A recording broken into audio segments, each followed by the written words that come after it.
lagi bersama gue Karen. Gue Ibet, selamat datang di 5 Minutes Know. Nah, hari ini kita mau bahas apa nih, Kak? Hari ini kita membahas apakah kita Mesianik merayakan kebangkitan Yeshua. Nah, mari kita tanya langsung ke narasumber kita, Bapak Gembala Benyamin Obadiah. Shalom Hafrim. Kali ini saya akan membahas hari kebangkitan Mesias Yeshua. Kebangkitan Yeshua merupakan pilar iman yang penting karena Yeshua bukan hanya mati berkorban pada hari raya Pesak, tetapi ia juga bangkit sebagai bukti bahwa ia sudah mengalahkan maut, seperti yang ditulis oleh Rabi Shaul Paulus dalam 1 Korintus 15. Setiap tahun, Gereja Kehilat Mesianik Indonesia GKMI merayakan kebangkitan Yeshua yang dikenal dengan beberapa sebutan, seperti Hari Raya Kebangkitan, atau Kebangkitan Yeshua, atau Buah Sulung Kebangkitan, sesuai 1 Korintus 15 ayat 23. Kristus sebagai buah sulung.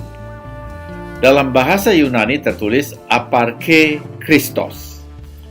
Namun, kami tidak pernah menyebut hari kebangkitan Yeshua HaMashiach, Yesus Kristus, sebagai Paskah, apalagi Easter, karena itu bukan istilahnya dalam kitab suci.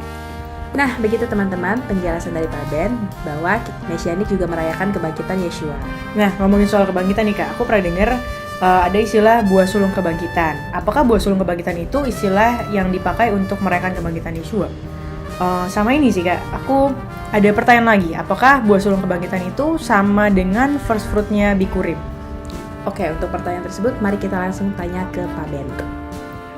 Dalam Imamat pasal 23 ayat 17 Ibrani, ada istilah Bikurim yang diterjemahkan ke bahasa Inggris menjadi first fruits dan ke bahasa Indonesia sebagai hasil pertama atau buah sulung. Tetapi bila dicermati konteksnya, istilah Bikurim ini sesungguhnya merujuk pada berkas tuaian hari ke-50 sesudah Hari Raya Pesak yang disebut Hari Raya Shavuot atau Pentakosta. Nah, untuk menghindari kerancuan ini, maka kita perlu melihat kembali istilah aparke yang berarti hasil pertama. Tetapi hasil pertama yang mana? Berkas hasil tuaian pertama sesudah Hari Raya Pesak. Dalam Imamat 23 ayat 10, berkas hasil tuaian pertama ini disebut Omer Reshit.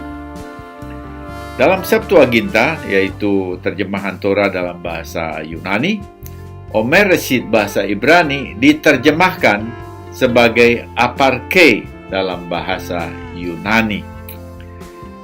Ini berarti dengan memakai istilah aparke dalam 1 Korintus 15 ayat 23, Rabi Shaul Paulus sesungguhnya menyelaraskan kebangkitan Yeshua dengan berkas hasil tuaian pertama yang disebut Omer Reshit dalam Imamat 23 ayat 10.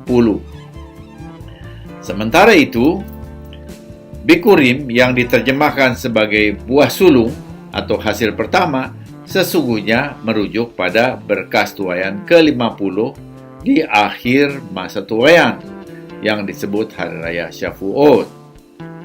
Dengan istilah Reshit yang berasal dari Ros yang berarti kepala, Yeshua sesungguhnya merupakan yang pertama bangkit dari kematian tanpa mengalami kematian lagi.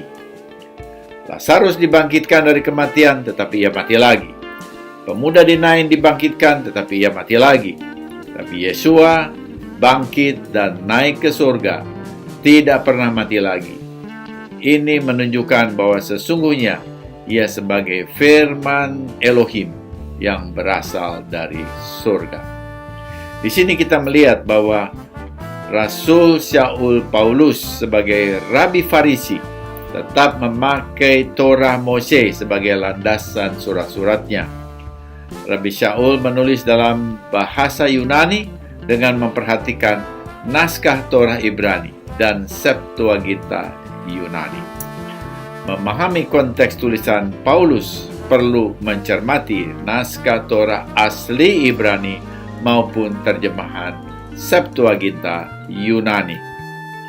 Mari kita rayakan berkas sulung kebangkitan dengan mengalami kuasa kebangkitan Mesias Yeshua. Shalom, shalom.